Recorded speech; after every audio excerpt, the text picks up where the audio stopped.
Today on Wyldcat Creations. In the heart of the mountain, where the stone meets shadow, a dragon sleeps, its bones twisted in time, encased in rock, moss, and forgotten legend. Today, we bring it to life from nothing more than foam, hot glue, and imagination. This is how you turn inexpensive supplies into epic tabletop storytelling. So let's get to crafting. Alright, we're going to start by cutting up some glue sticks. And these are essential to be put into the mold so that it will melt properly. And you're going to need a lot of them. So if you see the bin of hot glue sticks to my left, you're going to notice that there's quite a few in there, and I will use most of them.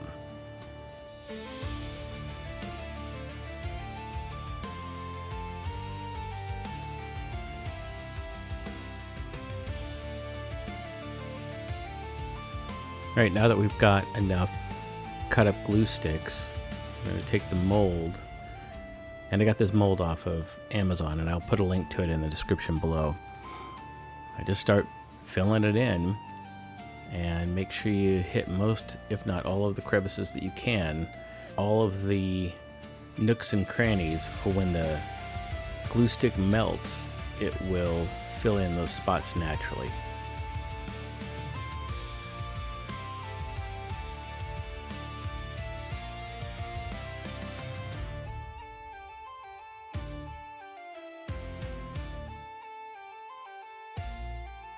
After you're done filling this in, I recommend getting a cookie sheet to put underneath it, and then heat your oven up to about 225.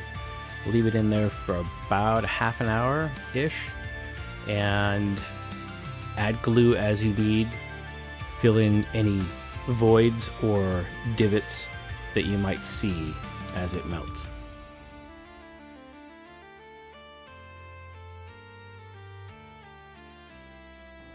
Alright, after enough time has passed and it has cooled, let's go ahead and remove it from the mold. I like to stretch it out a little bit, kind of get it to release, and then obviously be careful with the more delicate parts like the tail. But the beauty of hot glue is that even if you break it, you can glue it back together again.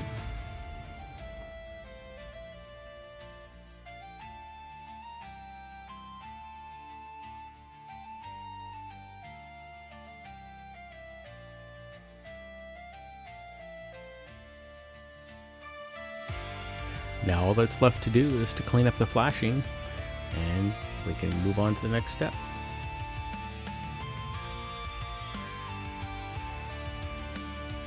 For this next part, I wanted to create a boundary of where my scene was going to be. So I did this out of foam that you can get at Home Depot. And as I'm cutting it, you'll notice that I'm using what's called an Olfa knife. And you can get this at Home Depot as well. Keep your knife at a 45-degree angle as you cut, and make sure it's super sharp, and obviously watch your fingers, and make several passes. And each pass you go a little bit deeper, and you'll get a nice clean cut.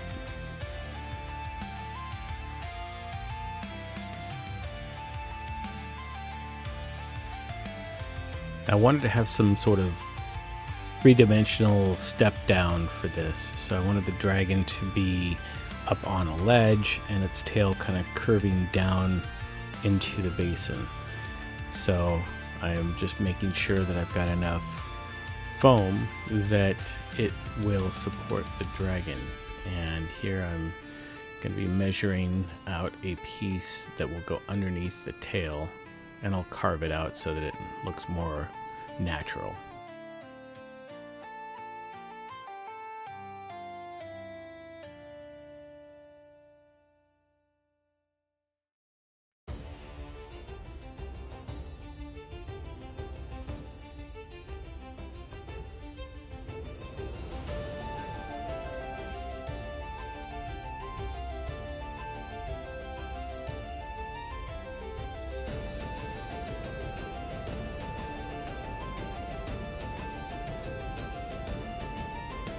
It's also very important to keep your knife sharp, and you'll see the sharpening stone that I use in the video here.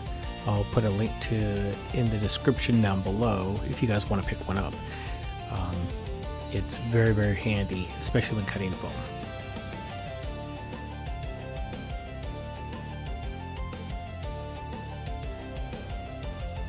Now that I've got my initial layout done, I'm going to take some Reynolds wrap here and use an old trick to take a sheet of it, ball it up into a usable form, and then create texture with that.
Okay, now that I've got my texture done, I'm going to go ahead and create this piece that goes underneath the tail. I'm going to shape it, give it some texture first, but then I'm going to shape it, cut it down to what I feel is appropriate for the size, and then I'm going to check it and see how it fits, modify it, check and see how it fits, modify it again. And then I'll just keep doing that until I get it right.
This next part, you could do it with a wire cutter, and I would recommend doing that versus what I'm doing here, but you can do it this way. And I am thinning out the block so that it sits lower than the higher point and blends in a little bit better.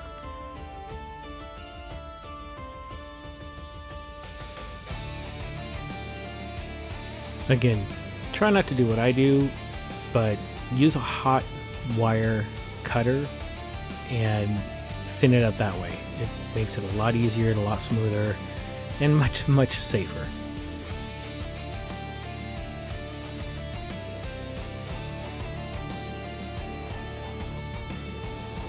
Alright, final fit, getting it in place, cutting it to make sure that it blends in nicely, and just the way I like it.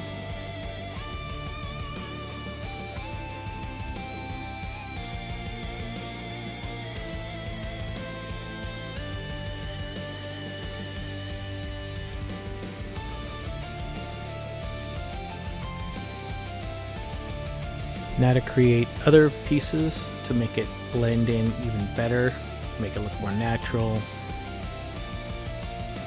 And I'm going to use the scrap that is off to the side here and reuse it. Always recycle where you can.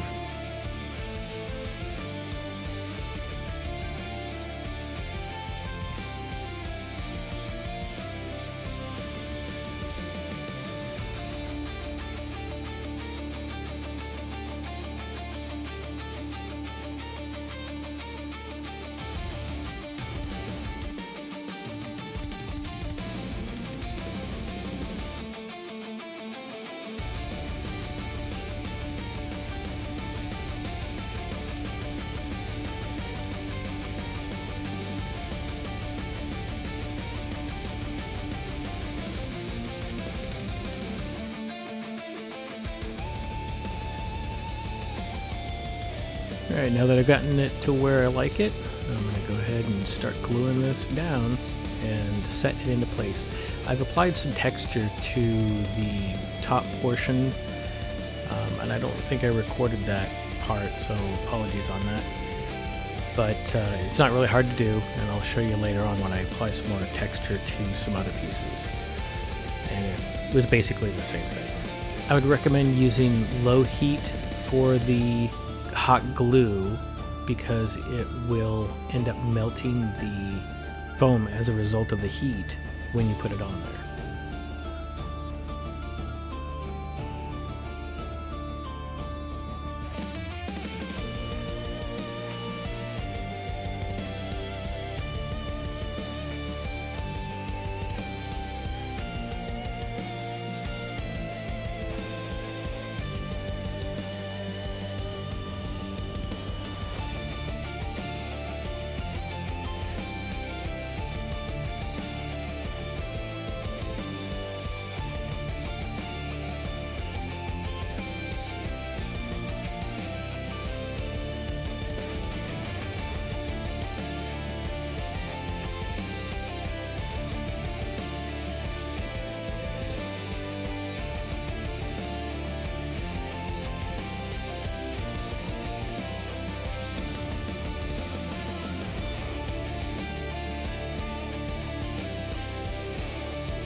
After applying all the pieces that I want, I'm going to go through and start shaping them a little bit more, making them blend a little bit more into the scenery. And you can cover this up later on with terrain and paint and all that, but I like to get it as close as possible while I've got it there in raw form.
Once I've smashed it down with texture, I'm going to start applying some of these hot glue rock molds that I made, and I'll put a link in the description or on the video, not sure yet, of how I made them. And so if you want to make some similar to that, they're cheap and easy, and they really add a lot to the depth of the scene.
Now that the rocks are in place, I decided that I wanted to add a little bit more depth to the side, so I'm going to take another piece of foam and I'm going to measure it out for maybe adding a little bit of a background, a little bit of a mountainous or rocky terrain behind the dragon.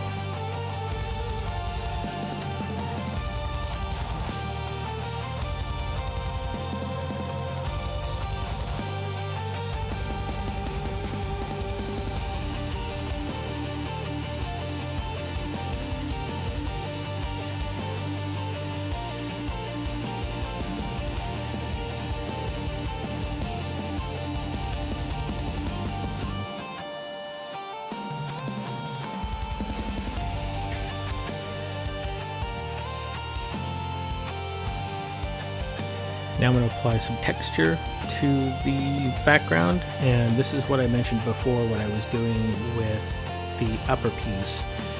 And it's not really hard to do, it's time consuming, but it's actually kind of enjoyable too. And I'm thinning it out, making it look more like a piece of rock. And again, watch your fingers with these.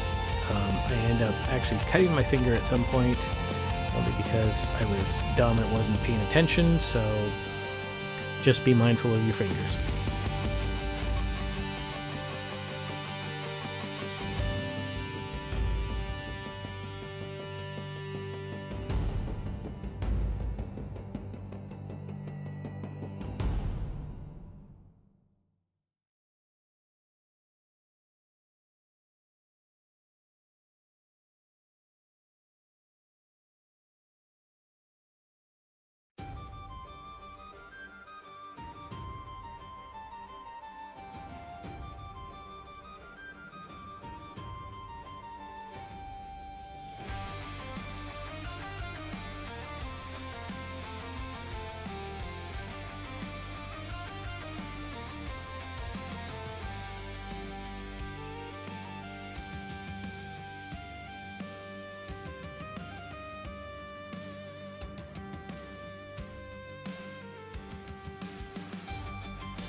once I'm done adding the texture the way I like it, I decided that I'm going to add another layer of depth, and I need to trace out the background to it, how I want it. And you'll see here as I apply the glue and put that on, I'm going to go ahead and tip it to where I can just trace the outline of where I want it to be and where the rock is going to be.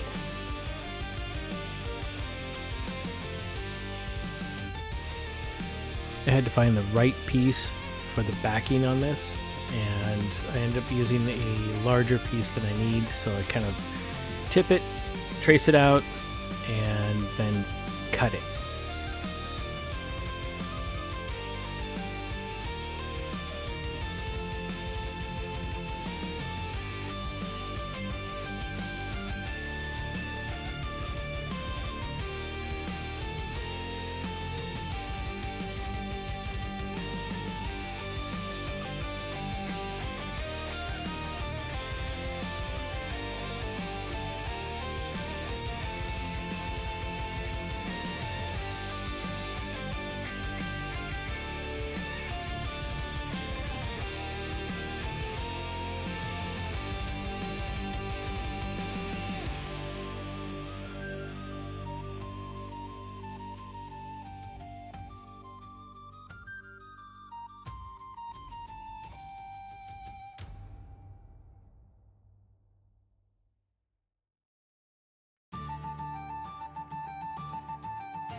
So as I'm applying texture here, I'm noticing that my blade was getting dull, and the way you tell is that the foam will start to rip and tear versus being cut cleanly.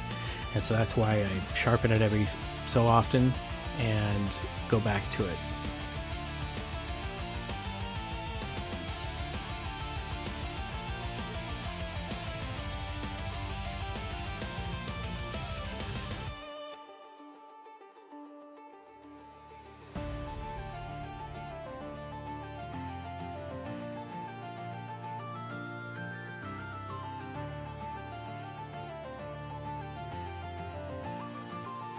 In hindsight, I should not have made these cuts all the way through because I knew that the foam was going to meet at the bottom of this.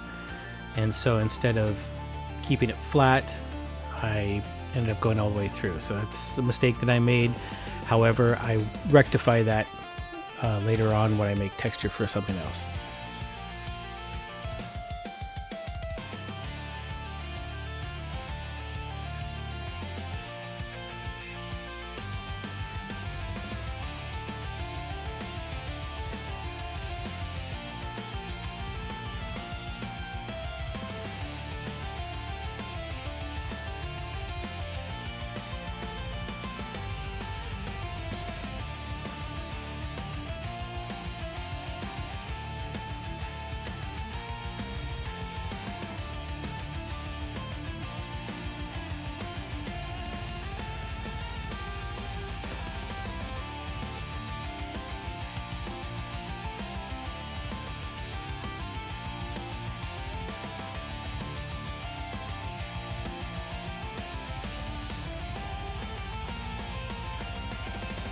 Now applying some more texture, kind of trying to fade this into the other piece that I'm going to meet it up with.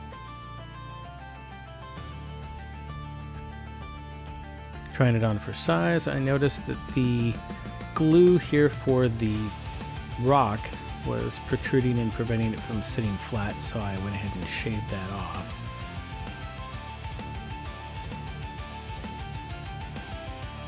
And now here's where I realized my mistake of when I applied glue down to the bottom of the texture that I had made a mistake, and I should have not gone down that far.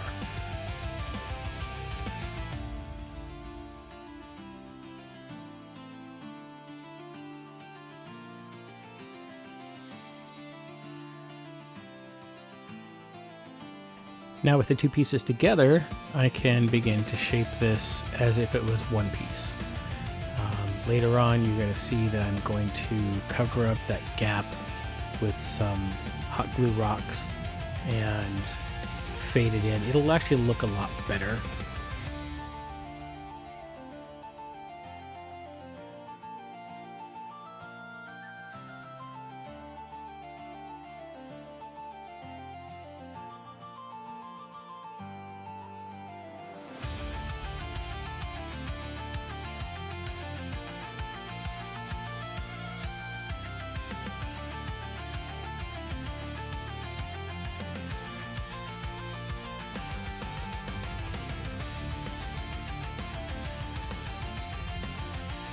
Here's where I get the bright idea to use some hot glue rocks, some of the more flat ones, to blend the two pieces together.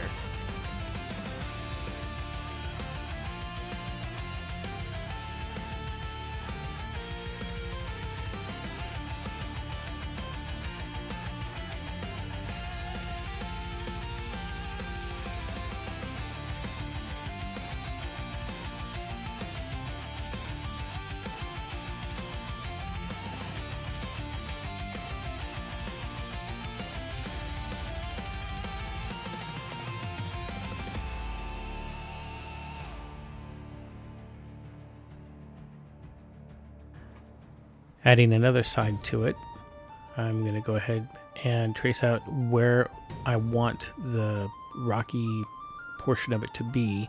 I also noticed that it falls short of being all the way across, so I take one of these excess pieces and I cut it and make sure it blends in so that I can make it one solid piece.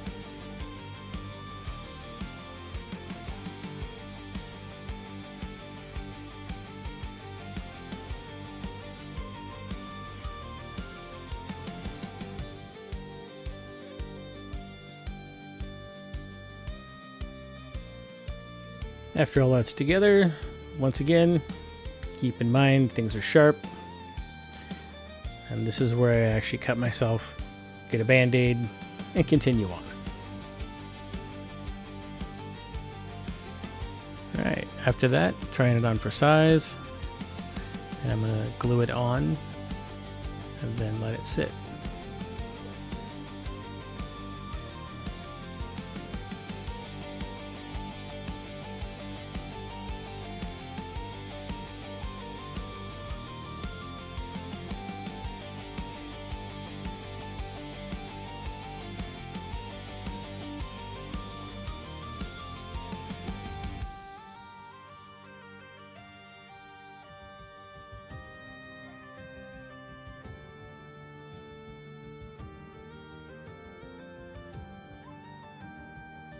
This is when I realized that my old hot glue gun is not cutting it, and I might have ruined it. So I got my Ryobi out, or Ryobi, however you want to say it, and used that. However, the Ryobi glue gun, it heats up pretty good, so it starts melting some of this foam. So I have to be really quick.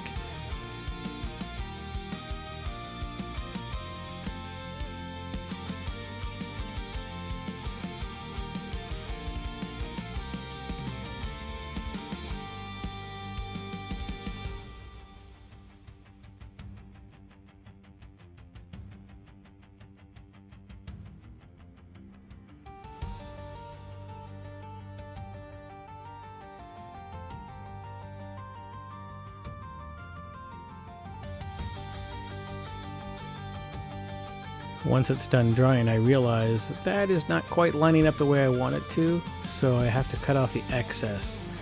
And I'm going to do that just by taking the knife and make it a straight line. You're going to notice that there are going to be gaps between the back wall and the platform, and I'll cover those up later, you'll see. They say the mark of a good carpenter is not how well your work does, but how well you can cover up your mistakes.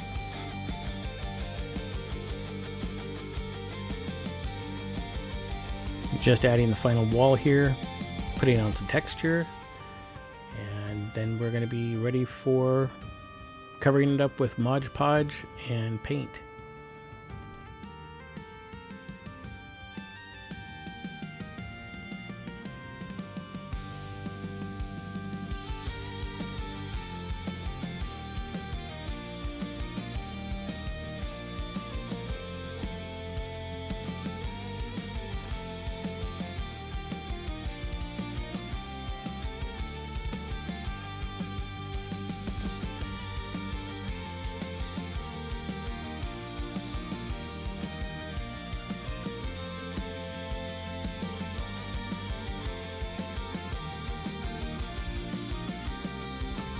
Alright, now that that's all together and shaped like I want it, I'm going to take some of these scrap pieces, I'm going to break them up into little crumbs, and then I'm going to fill in the corner so that it looks like there's rubble in the corner, but it also looks like it blends in a little bit better. And you'll see it'll look better once the paint is on, but for now it's just going to look like throwing some glue in there and some scrap pieces just to fill in the space.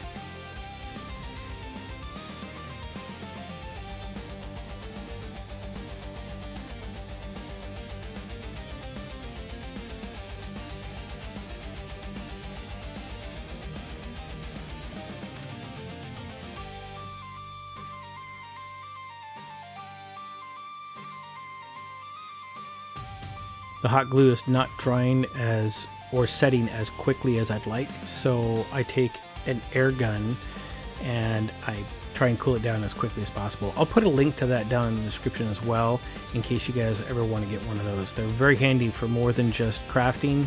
You can use them to blow the dust out of your PC or dust your apartment or your house. Wouldn't recommend that part, but yeah, very handy.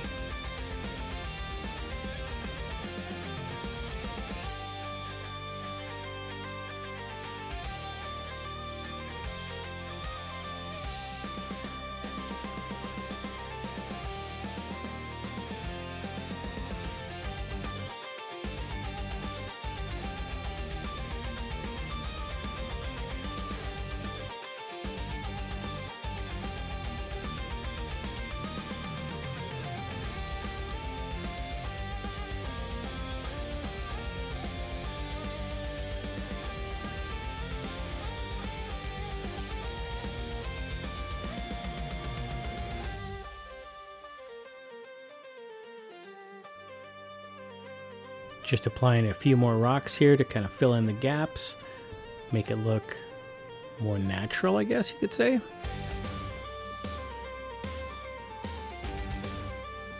Doing a test fit to make sure everything looks good. Adding some more rocks. And then I'm going to add some more texture here to make it look more appealing to the eye.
Now it's time to apply the Mod Podge. This is a mix of black paint and Mod Podge that is matte so that they will not reflect the light. Both the paint and Mod Podge are both matte.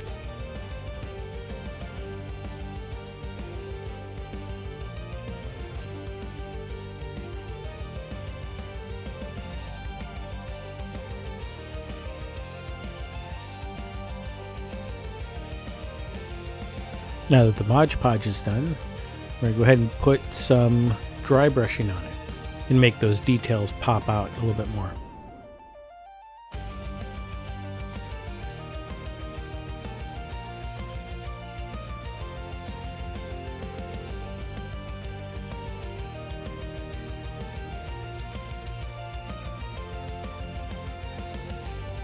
Now I'm using black and white to make sort of a lightish gray, and using a cosmetic brush that I got from the dollar store and just brushing it on lightly.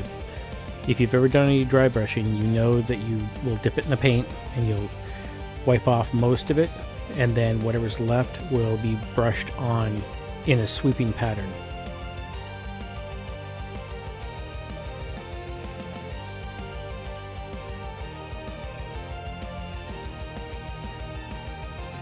I then did the same thing with the dragon.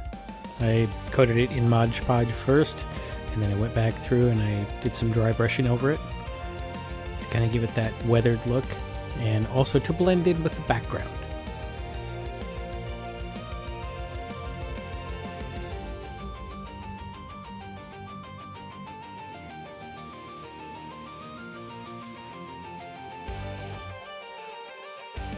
Here I'm applying a black wash on the dragon through a spray bottle.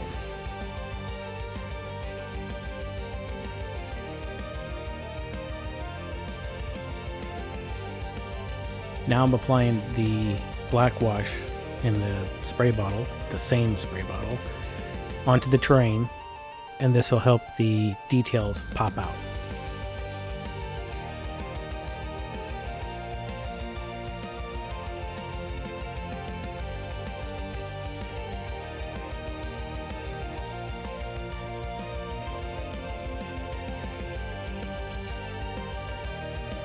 Here I've applied some PVA glue, and I am putting some tiny little rocks that I got at Michael's onto the terrain to make it more realistic and give it more flavor. I literally have a painter's platter next to me that is just full of PVA glue, and as I need it, I paint it on, and then I dab a little bit of rocks here and there, a little bit of stone.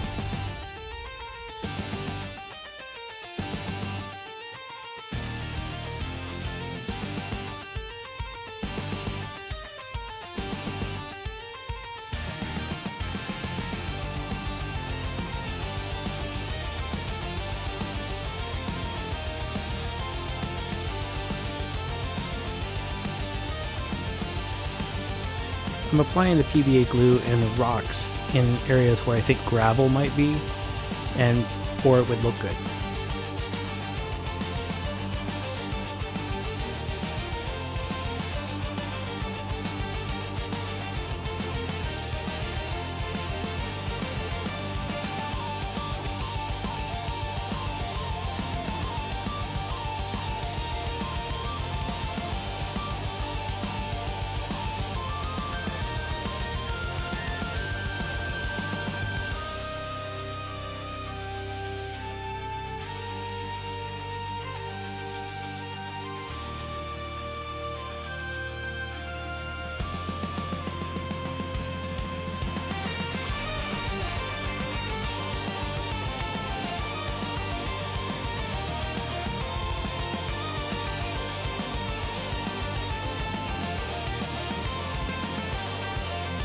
Now it's time to bring out the moss and start putting that into place the same way.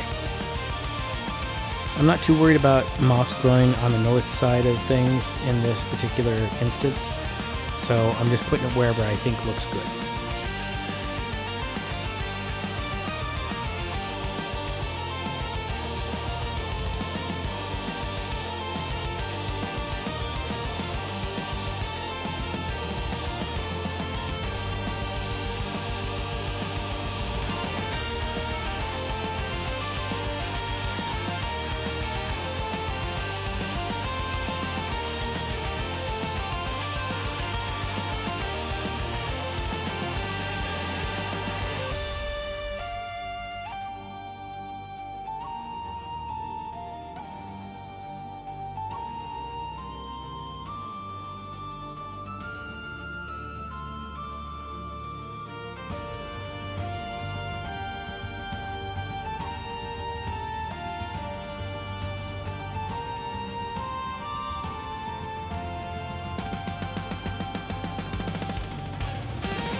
and the PVA glue will dry clear. So that's one of the primary reasons I use it. So you won't be able to tell it's actually glued into place.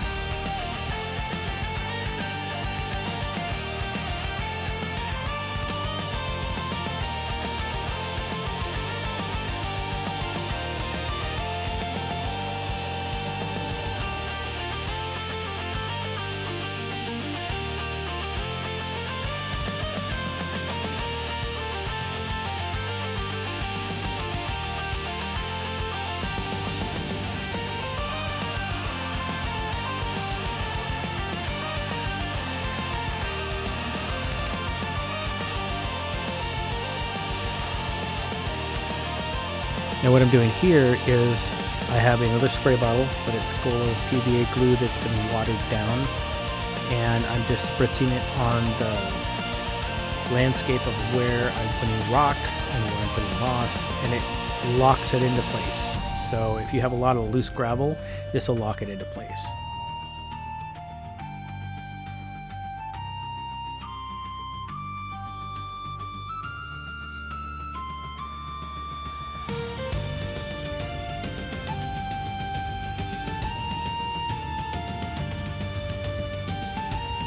So I got a wild idea, and I thought, how cool would it be to have the dragon's eyes glow?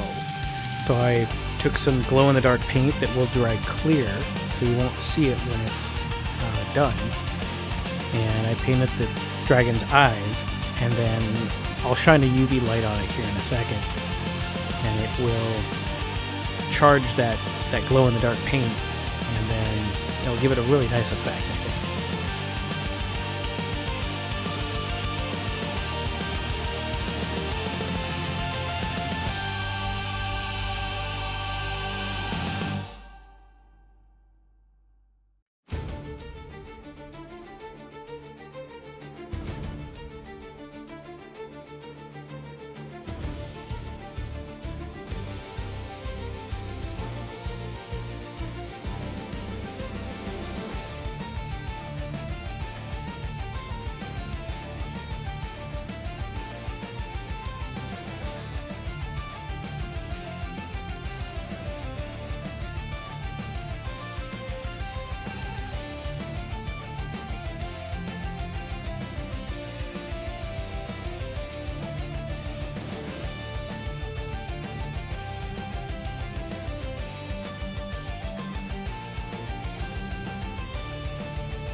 Alright, the dragon is now glued into place. I just positioned it, put some hot glue on the bottom of it, stuck it into place, held it down, and made sure it's set, and I'm basically done. One hidden dragon, forgotten about in time, and your adventurers might come wandering upon it. Who knows? And there you have it. If you guys liked what you saw and want to see more, go ahead and hit that like and subscribe button. I appreciate it. And I also appreciate you guys watching and leaving comments in the sections below. And until next time, go out, get creative, and make something.